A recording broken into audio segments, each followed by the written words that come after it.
Good afternoon, Gangplankers. It's that time, Brownbag time. So come on over and join us for our Brownbag talk today.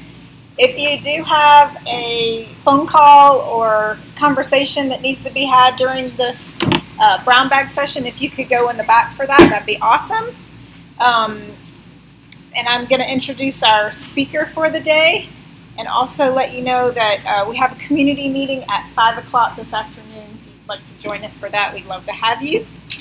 And we have Manny from Firesides. Yeah, Fireside. And he's going to give us an update on something that we've heard about previously. This is Bitcoin, the State of the Union split. So give it up for Manny. Right. Am I good spot? Good. You're in a good spot. Hi, how's it going, everybody? My name's Manuel Chavez. I work for Fireside.com and build websites, applications, like technology, and I am bonkers for Bitcoin. I love it. I love it, I love it, I love it, I love it a lot. But I've seen a lot of things that have happened since the inception of Bitcoin that have been big changes, and there was something that just happened yesterday that I think is really, really important to the state of the union of Bitcoin, and it's on because Bitcoin went through what they call their user-activated soft fork. Now, a fork in their code means that, there's basically a fundamental change that's going to be happening to the overall system, and since it's Bitcoin's a consensus networking type system, it depends on what the users are actually going to be selecting. So we've been seeing some interesting stuff with this Bitcoin challenge since the user-activated soft fork was the split. And people have been talking about this. A lot of folks thought it was going to happen sometime on September 1st, and it actually happened a month early. And the reason it happened a month early is because there's these things that they call BIPs or BIPs, and it was BIP 91 that was basically for Bitcoin that was asking to activate something called segregated witness, which was going to do some big things for the network, allow transactions to be processed a lot faster. At the same time, it was separating the names of the individuals and the actual transaction data so that things could run through a lot quicker, so we could take transaction times from about 30 minutes all the way down to like 7 minutes. So it was something that a lot of different people in the area actually really wanted. I mean, earlier in the year there was a lot of infighting going on with different individuals thinking that, well, we don't know if this is actually what we're going to want. But from what we've seen in the Bitcoin network, about 91% of the miners that were on it decided to, update to that version. And since it's a consensus network, it basically activated the block. And the block itself to, start this change happened sometime yesterday, in the morning, that basically activated. So what happened is now there's going to be two different versions of Bitcoin. Some people call the new version of Bitcoin fake Bitcoin. Other people are saying it's there, but now where there was one, now there is two. And as you can see right now, this is the cryptocurrency market capitalization for Bitcoin. So this was taken about 5 minutes ago. So after this huge soft fork, we see that the price of Bitcoin hasn't really been affected at all. And a lot of folks were saying that, oh man, it's going to take a lot of money out of Bitcoin, it's going to shuffle it over in this other currency. Some folks were saying that, it's basically going to kill off both of the currencies for this thing to happen. But really, we kind of saw the exact opposite of what we've seen in the past. So there was another cryptocurrency called Ethereum, and Ethereum just went through a split situation just like this, but except for nobody actually knew that there was going to be another coin coming out. That just kind of came out of nowhere. So it was like money was created overnight, and it's almost the same way with the Bitcoin system, except for people were aware of it, they were looking into it, and they finally see that these coins, are going to be here to stay. So when we look at the new Bitcoin Cash is kind of a different take on it. They didn't want to use this segregated witness system because they didn't feel like it was going to be secure enough for their network. So the group that was behind Bitcoin Cash basically decided to take the Bitcoin core architecture and create their own new transactioning system that isn't like segregated witness. So the way that we look at Bitcoin or Bitcoin Cash and then Bitcoin Unlimited, or the BTC that everybody knows, is that BTC now has segregated witness embedded inside of it, and the new Bitcoin Cash variant that is available does not. So that's like the biggest change in between them. And the reason they call it a soft fork is because it's just a soft change to the thing. Both chains, both network chains are available. So now, where there was one network chain, there's now two chains. So they have all the same addresses, they have all the same TXT records. You know, essentially it's like splitting your money at the casino. You know, you're playing blackjack, you get 2 tens, and you say, yeah, I'm going to split that right there. And it's basically kind of what happened to Bitcoin in the sense is, you know, once the network split at about, I think it was 6 o'clock yesterday, or 6 o'clock this morning, once the network split, it basically kind of doubled a lot of people's money in there. And this is something that, you know, we saw a while back in the Ethereum land. So when Ethereum split, there was not very much money in Ethereum. I think the price of Ethereum is probably about $7 at the time. Like, not very much at all, considering that it's over 300 today. When Ethereum split, it essentially, you know, broke off into two currencies, and another currency was overnight. And I think they created about $250,000 worth of market cap for a currency overnight. So, and it basically comes from nowhere, and that's kind of like the same thing that we were seeing. I was making predictions yesterday to people about what's going to happen with the fork, and I predicted that, okay, Bitcoin Classic's going to be sitting right around $2,600. It might lose a little bit of its market cap to this other currency, but I was looking at seeing the other currency, you know, Bitcoin Classic, kind of hitting in about $420. And lo and behold, what we were looking at is that, you know, Bitcoin Cash has been out there for a while, and it was doing very poorly. They were basically selling it like futures, so you could invest in the currency to buy what the future is potentially going to be on it. And they're only selling futures for about $21, but over the last day, you can see that there's been a lot of movement in the actual currency. So something that was literally worthless and not available yesterday just came up out of nowhere and now has over $15 billion worth of market cap overnight.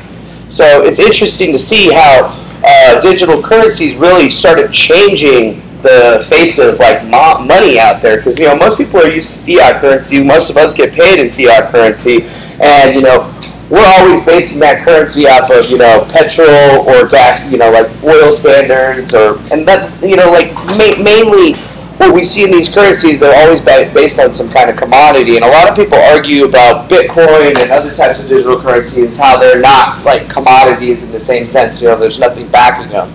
But that's the thing is, if that was actually true, how could this be a possibility? You know, it's like you're making money out of thin air, right?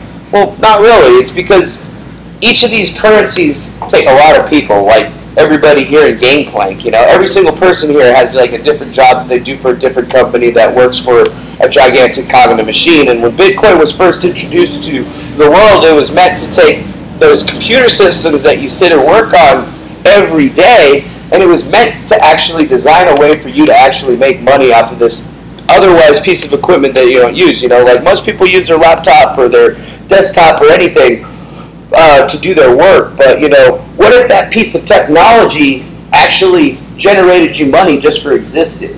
And I think that that's the big thing with Bitcoin that's kind of like changed people. It's like a lot of people don't realize that all the hardware that goes into the network is building the value of the currency. So whenever somebody takes, you know, half of their miners, basically, Bitcoin Classic was most of the miners from the United States. Bitcoin Cash, however, is a consortium of a lot of people from China. And if you know a little bit about Bitcoin, right now China has about 1/3 of the hash rate, or the total hashing power for buying, or, you know, unlocking Bitcoins in the network. So when they decided to make the switch or create their own currency, they were basically looking at and taking all of that investment that they had in hardware and creating their own little financial network. And we've seen so far that overnight the price has gone over 200 to 300%, and that's just because of what's happened. But a lot of people are surprised right now, myself included, is that, you know, Bitcoin was kind of teetering right around $3,000 or whatever, but if we add both of these prices up together right now, you know, we're actually seeing a higher market cap than it originally was. So it either A, looks like a lot of people are buying into it, or B, there's something else really weird going on. Now, I was talking about the BIPs itself, and, you know, BIP 91 was the thing was the consensus fork that was created on the network to basically make the decision whether we were going to make this new switch on the network. And then we have another one, which was BIP 141, which is the one that actually kind of just went through yesterday. So, like we got segregated witness on BIP 141, and then right now it's been activated. And once it got activated, it basically created this network split. So this isn't going to be the last time that this happens. In the future, if there's a consensus or there's changes that people don't want to take, they could essentially basically split the entire Bitcoin network into a whole entire another currency and basically, start doing the same thing over again. So what we're seeing right now is not something that we normally see in any type of currency all over anywhere. Like we don't see this with any types of fiat currency where, you can just take one bit of money. I mean, I think they tried that with the euro, and it really didn't work very well because obviously when it's not backed by anything of value, the value, or like it's probably not going to survive. And I think that that's the biggest thing about Bitcoin that a lot of people forget is that they just think it's digital computer money. They don't actually think about the hundreds of thousands, or I'm sorry, the billions of dollars worth of equipment that are out there right now that are being utilized as a financial trade system. Like the security on the Bitcoin network is probably about 10 times stronger than any credit card processing system, any banking system out there currently. And I think the biggest thing about like Bitcoin itself that people don't seem to realize is that when you are mining Bitcoins, the miner is breaking a SHA-256 hashing algorithm. And if you get the correct algorithm, you get awarded coins. Well, most of the banking systems that exist nowadays only use SHA-1, maybe SHA-2. They're not using very, very high algorithms to actually protect your data. So it's almost like when you look at the two networks, you see something that's so old and decrepit compared to something that works very efficiently. And we've seen huge growth, like new market spaces have grown overnight. Even new types of processors and chips have been created just to unlock these different numbers. And ultimately, we're just really dealing with a massive prime number generation system, because that's really what Bitcoin is. That's all it really does, is it generates prime numbers for people, prime numbers that nobody's ever seen before, and then it awards cash to people on the ability to do that efficiently. And that's how it's always been. And folks don't look at it as being something like this, but I think that that's really the state of Bitcoin right now. So Bitcoin just basically went into a new stage.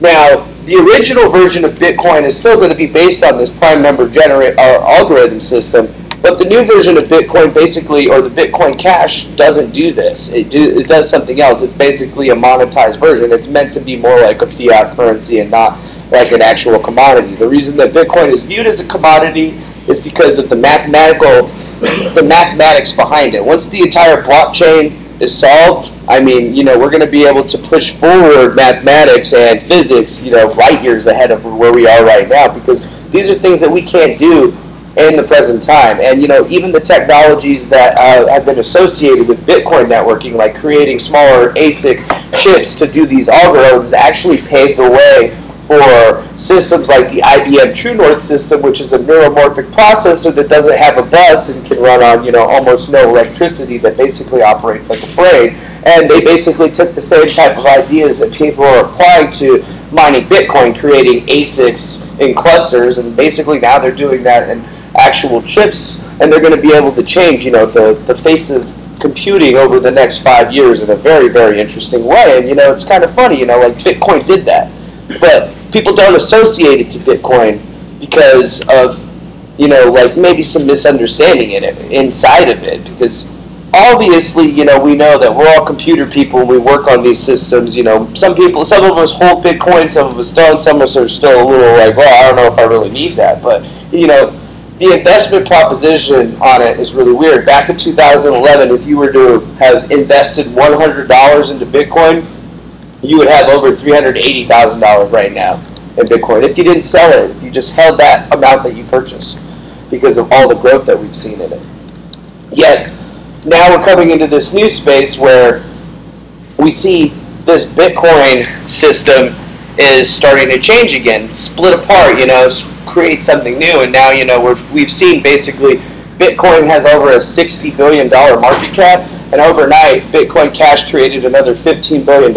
And I mean, that's so much money almost out of nowhere, almost out of thin air, that, some people are finding it hard to believe that it's even possible. But the thing is, it has been possible because it's been possible by the people that are there mining the currency and utilizing it for different things across the net. Some folks say, hey, okay, remember Bitcoin, it was supposed to be, you use it on the dark net to do X, Y, or Z. But really, nowadays we're seeing that it's being utilized in, for online businesses all over the place, and even banks are utilizing it to settle transactions and whatnot. And that's where a lot of that money is coming from in the market cap. Like in the last 3 to 4 months, the Bitcoin market cap has gone up over $30 billion. In just a couple months. And I think that a lot of people don't realize is that, it's not going anywhere. It's getting more valuable. There's more of them out there, and there's going to be more changes. And the reason that this whole split happened was because, people get into fights, I guess, or they want to see things go different ways, and they realize is that, it doesn't matter if we stay together or we split apart. Either way, this thing's just going to go out into a new space. So now we have Bitcoin and Bitcoin Classic. So like we can kind of go actually just look at the main stuff. You can see that Bitcoin, still doing pretty solid. And it's something that you can kind of go look at every single day. Let's just check to see where this one's at. We can see that it moves up and down quite readily. But a lot of folks were believing that Bitcoin Cash was just going to die. They thought, okay, well, it's going to split up and it's just going to go out of nowhere and it might be worth $100. It's actually worth a lot more. I mean, in a single day, it's gone up $10 billion in market value. And that means that $10 billion has been put into the currency today. When we look at Bitcoin, we can see kind of like almost the same thing happening, except for maybe not as much. It's like $40 billion right now. It's ridiculous. So it's the State of the Union of Bitcoin. Everybody thought that this was going to be the big problem. They thought that the split was going to make a bunch of people mad, or it was going to create havoc for the coin and currency, and no, none of that was actually the problem. The big problem, though, the big issue in the Bitcoin State of the Union are the exchanges. So with this big split that happened, basically, if you held your private keys, so like if I have a Bitcoin wallet on my computer and I have my keys, I would have been able to split my coins, meaning that I would have had BTC and then BCH, so I would have had the same amount of coins on both networks, right? Well, there's entities out there, like, for example, one of them, then this is probably actually going to, make Coinbase die, because a lot of people are pissed. Right now, if you had your money in Coinbase, which is a very, very popular place to carry your cryptocurrency, Coinbase was not going to honor Bitcoin Cash. So if your money was in Coinbase, you did not get your cash from the other side, and you will not be able to get the cash from the other side. So your Bitcoin Cash was basically taken from you, or just brushed aside. And then that's what the big question is like, from when this happened with Ethereum, a lot of the exchanges that were out there were saying, okay, well, we're going to honor the new coin if it comes out, and some of them were saying that they weren't going to honor the coin. And what we saw is that some people, or some of the exchanges, ended up just taking all of the newly created coins and then dumping them onto other markets to recoup some of their losses. And we're seeing the same thing happening right now with Coinbase. So like when Mt. Gox, had its big problem and it got shut down, the same thing that happened to Crypto and got shut down is very, very, like to a lot of us out there, it seems like it actually might be clearly happening to Coinbase right now, because they didn't offer their people any ability to actually, get this other version of the money, and technically that's your money, you should have been owed it. And there was a lot of different exchanges out there that were basically saying, hey, we're not going to split it for you, and we're going to keep whatever's over there. So it's basically like, okay, so you have 100 Bitcoins in Coinbase right now. That means that you should have 100 BTC and 100 BCH. So if we look back at what the prices of these different things are right now, so you should have, if you had 100 Bitcoins times that number right there, that's a whole ton of money. But even then, you don't have access to that other set that is also yours that could, potentially be quite a bit of money. And basically what some of these exchanges are doing right now is taking the currency that they did not give to their customers, they're keeping it, and they're using it to try to basically cover some loose ends. And there's been a lot of talk right now that Coinbase is becoming what you would call insolvent, like they don't have enough money to actually pay the people back. So if everybody all at once went to Coinbase and said, hey, we want our Bitcoin, they wouldn't be able to actually give everybody their Bitcoin back. And that's a huge problem, because that's exactly the same problem that happened with Mt. Gox. It's the same problem that happened with Cryptsy. And you know what they did to try to fix it? Like Cryptsy, they kept all the Ethereum Classic that all their people had, so that they could try to sell it off and pay back, become unsolvent. And that's kind of the same thing that we're seeing. Somebody's on the markets right now, and most people seem to think that it's Coinbase. That Coinbase is basically taking all the Bitcoin Cash that they had and they're dumping it. You can even see it right here on the thing. You can see that somehow the price went and skyrocketed to about almost $700, and then it's taken a windfall. It's because they waited for it to get to the max price, and then now they're sitting and dropping it onto the network, trying to recoup Bitcoin, so that in the event that people actually start wanting to withdraw their stuff, they might actually have enough to cover it. But that's actually what the state of Bitcoin is like right now. This new coin, this new cash, essentially, that was created up out of thin air, is starting to show us once again how people are, always trying to make a little bit more money. Because there's many of these exchanges out here, online wallets and stuff, that aren't giving individuals access to, their Bitcoin. Like if you have an online wallet through blockchain.info, they're not going to split your coin for you. So if you didn't split it before today, you don't get it. And where does that coin go? Nobody knows. Although, if you follow the understanding of how the individual wallets work, whoever created the private key for the wallet has full access to it, and that's why we go back and we look at these exchanges. So when you take your Bitcoin and you don't hold it locally, you give it to an exchange, you're basically giving them access to your private keys in the sense. So they make the determination on what happens with your Bitcoin at what time. Same thing like when you take your money and you put it in the bank, the bank only fractional reserve banking says, okay, you put 10 grand in the bank's only going to keep 1 grand and loan the other 9 grand back up to everybody out, and they're just going to keep doing that.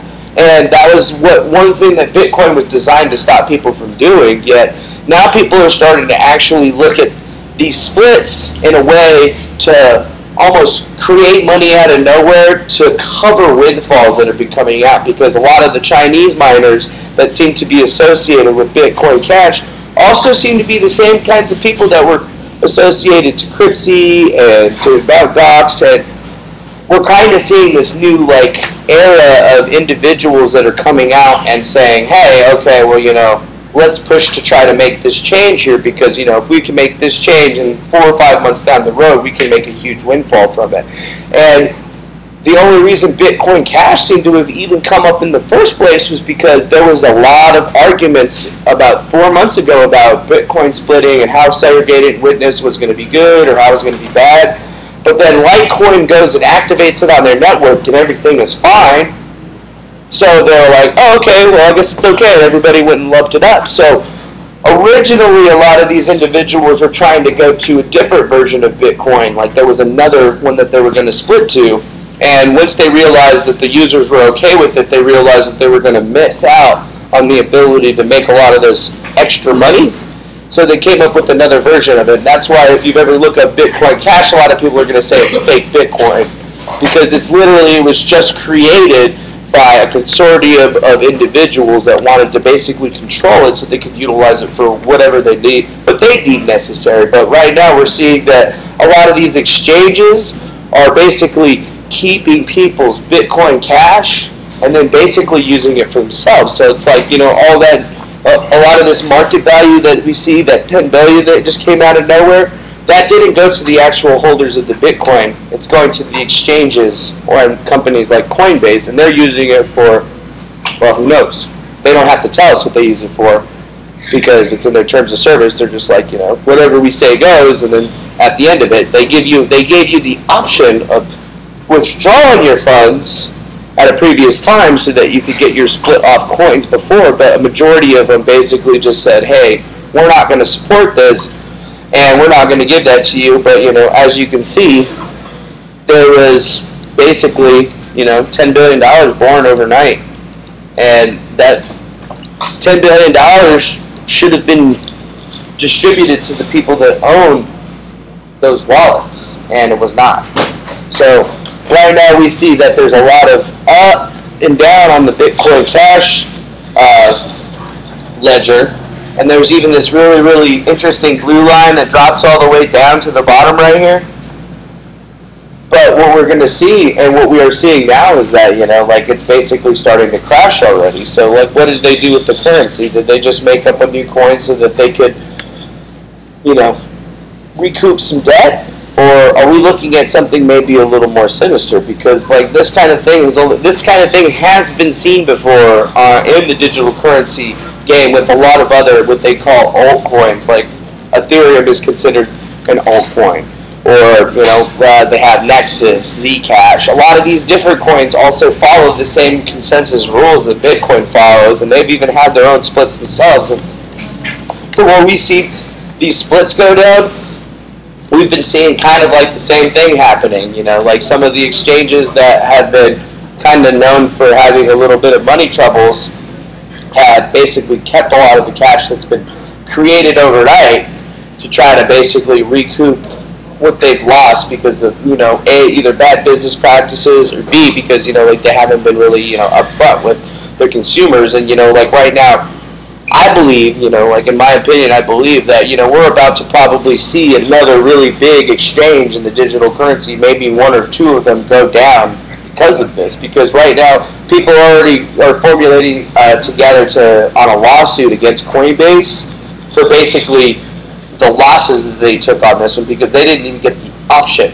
to change out their cash, number one, and then a lot of them tried to send out their Bitcoin from Coinbase, but unfortunately for the last 2 weeks or so, Coinbase has had an issue getting payments out to customers in a timely manner. Like, they said that their coin system is backed up. So right now, you can still go on to Coinbase and buy Bitcoin and whatnot, but a lot of people have big, glaring questions on what happened to, Coinbase they hold some of the most amounts of Bitcoin out there for people anywhere, and all these people are trying to want to know is, where did the Bitcoin Cash go? Because none of them got it. And, we're talking about, quite a lot of, we're talking about a huge sum of money. And where did that money go? So in the State of the Union of Bitcoin, Bitcoin on its own, it survived the fork. It was meant to survive the fork. But the thing is what we don't know is that if we're going to be able to survive the exchanges, because again, we're seeing the same kind of operation where they're like, okay, we're going to say yes or no to this, and then whenever we say it's final, but the thing is they never disclose what they do with it, because they have to have all the private keys, so they have all that Bitcoin Cash. But the question is what are they doing with it? And why aren't they giving it to the consumers that it rightfully belongs to? And like I said, the same thing happened when Mt. Gox went down. They basically said, oh, well, we ran out of Bitcoin. Somebody's been sending basically spending money out of our wallet where nobody should have been spending any money out of, and it was empty. So it was hundreds of thousands of dollars, or no, millions of dollars of people's money has just gone missing. And, Coinbase has been having issues with these situations for quite some time. There's been a lot of talk about insolvency, or not having enough Bitcoin, or having problems getting transactions to individuals in a timely fashion. And now what we're seeing is they just decided to take all of it, probably, a couple $1 million worth of this, and for what reason? And why didn't they give it to their consumers? And, now why is there a gigantic lawsuit all of a sudden, overnight, that just was literally born a couple hours ago, that's going to be going up against that? Coinbase? Yeah, up against Coinbase because, everybody thought it was going to go away, and Coinbase was telling everybody, oh, don't worry, it's not going to take off, it's not going to go anywhere, you're not going to make any money on it, we're not going to support it. And then this morning it was worth $700. And then as soon as it hit $700, massive amounts of Bitcoin Cash start getting dumped onto the market. We're seeing a huge nosedive in it. And the last time we saw this, who's doing it? Wall Street. Wall Street. Last time we saw this happen? Ethereum, Coinbase, they did the same thing. When Ethereum Classic came out, they kept all of it. They didn't give it to anybody. And everybody's just like, hey, what'd you do with the money? Trying to keep ourselves afloat. And then here we go again. And it seems very weird that the Coinbase people were kind of like pro-Bitcoin Cash. They're like, yeah, whatever, do it. But then they're like, yeah, but we're not going to support it because we're Bitcoin only. And now it's like, okay, so you guys aren't going to support it, cool. What are you going to do with the upwards of like probably 20,000 Bitcoin Cash that you have that's worth $300 a piece? Are you going to just sell it and keep the money, or are you going to distribute it, or is it going to be donated? Nobody knows. Nobody knows. And then that's really like the state of the union itself. Like that's what we're looking at. A lot of people were worried about the split, but nobody was worried about what happens with the companies inside of the split, because there's not that many exchanges out there. And the exchange, like from what we've seen with all these different exchanges that they've been going up or down, that we know. And then, even some of the big guys like CoinDesk have been talking about how it was just kind of a waiting game, the block got found, and then it was just kind of like business as usual, right? But we don't see any of the big boys really talking about what's going on with Coinbase, except for over here on Extreme Tech, where they're basically like Tim Wu, big guy in cryptocurrency, says, in my opinion, Coinbase is courting serious, maybe ruinous legal trouble, and if it doesn't give its users the full value of the Bitcoin Core. And right now they're saying that they're not going to do it. So we're about to see another gigantic financial windfall happen inside of the Bitcoin network, and we're like right at the front of it. Like this is almost the same thing as like Lehman Brothers back in the day. These financial guys are basically utilizing it to pump themselves because they want to show that they're not insolvent, even though they are. And that's kind of been the big scary thing is, Coinbase is a huge system. They have your bank account. They can transfer Bitcoin to fiat currency for you. They can transfer Ethereum to fiat currency for you. You can use it to buy them. But, if they're supposed to be so good, have such a great system, why aren't they offering this out to their customers? And, honestly, the only reason would be is because, number one, they need that money. And number two, there's probably a really good reason they need it. So, I think it was yesterday I heard that China took away the VPN to their internet users. Yeah, they took away the ability to use VPNs. And so, I wonder, and if you're saying there's a lot of Chinese Bitcoin users, so does that have anything to do with that?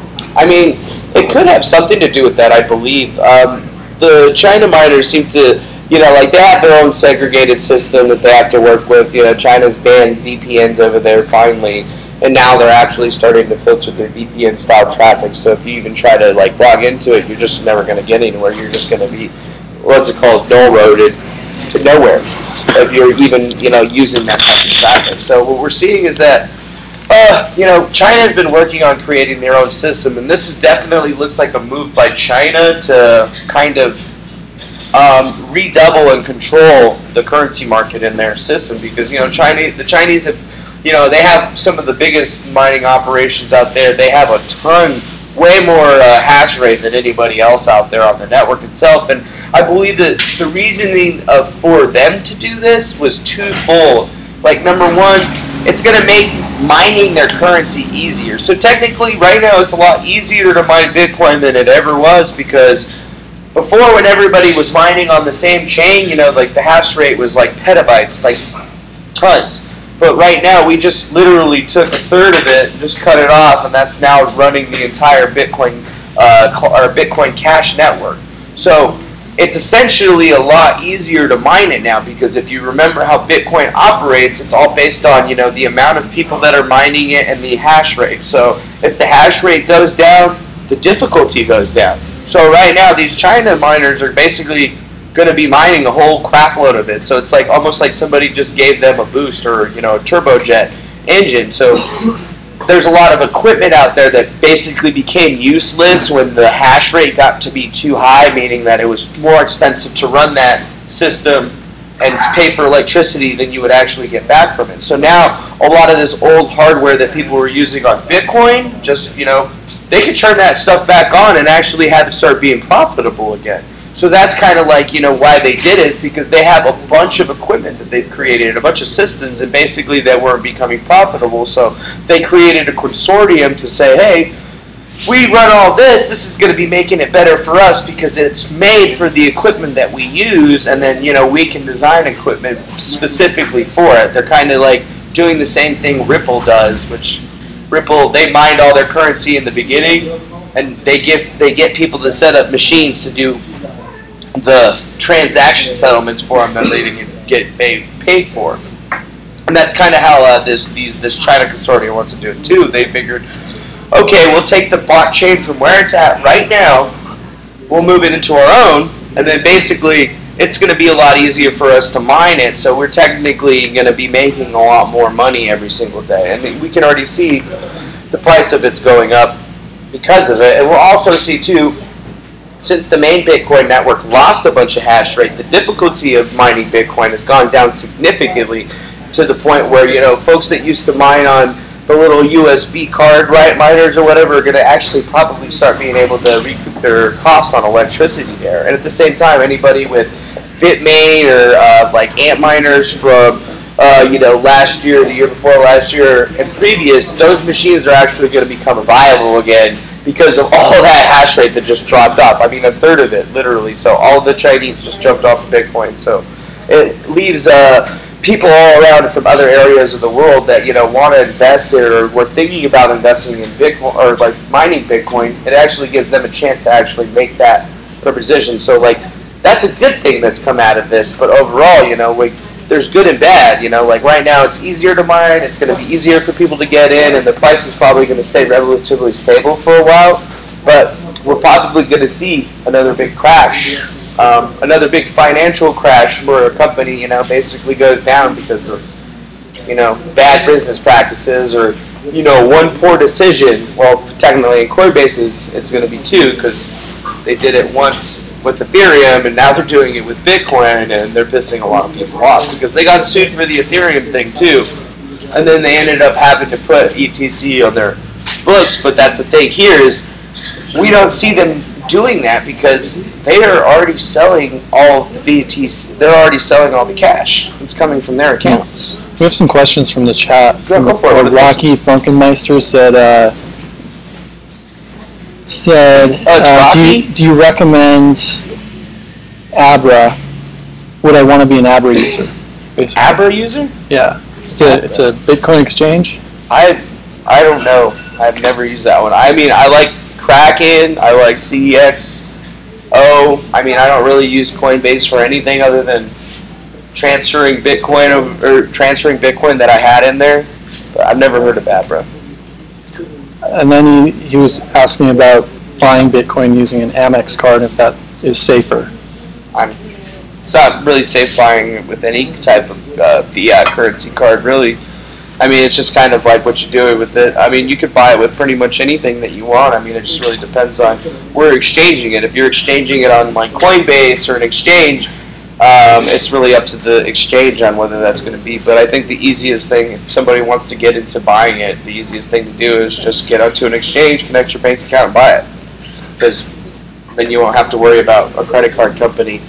And then also, did you recommend any hardware wallets? The Ledger hardware wallet is one that I've seen. There's two of them out there I think are really amazing. There's one of them, it's called a Trezor. Trezor is a very interesting hardware wallet. It's like a little USB key. It's not very full featured, but it definitely does the job. Although when I was at DEF CON over the weekend, a lot of folks were showing me their ledgers, and it's like this little like computer with like a touch screen that you can kind of do everything on it. It even has a 4G connection, so it's one of the most secure pieces of equipment. So you can send and buy and send Bitcoin right off of that thing. So I recommend it. I think it's like $300. Nice. They have like a $150 version, which is like a USB with like a dot screen, and then they have an actual like bigger one that's kind of like a little box with a LCD screen. All right, cool. That's about time. Yeah, it's about time anything else you want to party? Any other questions? Any questions, anybody? It sounds like it's not time to invest in Bitcoin for me. Right now is actually a good time to invest. It's probably the best time to invest right now. Like, if you want to buy Bitcoin. I mean, you can buy Bitcoin cash too, but I mean, if you're just keep it on your computer. No, you do have access to it. Oh, that's the whole thing. Is like you have. When you download the wallet, the big misconception that everybody falls into is that, oh, I don't have control of my currency, and that's not true. You always have supreme control of it.